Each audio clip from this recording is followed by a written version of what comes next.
brought you by Silver Pumps and Motors.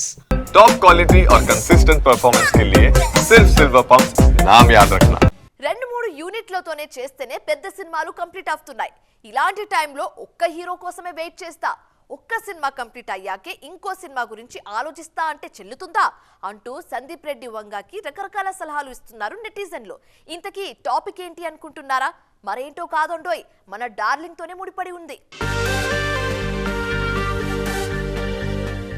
Animal సినిమాను అంత తేలిగ్గా మర్చిపోలేరు మూవీ గోయర్స్. అంత ఇంపాక్ట్ క్రియేట్ చేసింది ఆ మూవీ. ఆ సినిమా పోస్ట్ రిలీజ్ ప్రమోషన్లన్నీ కంప్లీట్ చేసేశాక ఇంకేం చేయడం లేదు సందీప్. జస్ట్ ప్రభాస్ స్పిరిట్ మీదే ఫోకస్ చేస్తున్నారు.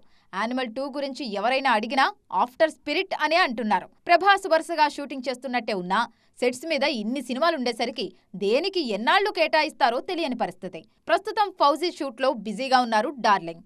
రాజాసాబ్ రిలీజ్ డేట్ సంగతేంటి సారు అని అడిగేవారి సంఖ్య నానాటికి పెరుగుతూనే ఉంది. ఈ ఏడాది ఆఖరున కల్కి సీక్వెల్ ని స్టార్ట్ చేస్తామని చెప్పారు నాగ్ అశ్విన్. సో అప్పటిలోపు సలార్ సీక్వెల్ కంప్లీట్ అవుతుందా అంటే అయ్యే పరిస్థితి లేదు. సలార్ సౌరాంగ పర్వం సెట్స్ మీదకు వెళ్లాలంటే కల్కి సెకండ్ చాప్టర్ కి ఫుల్ స్టాప్ పెట్టాల్సిందే.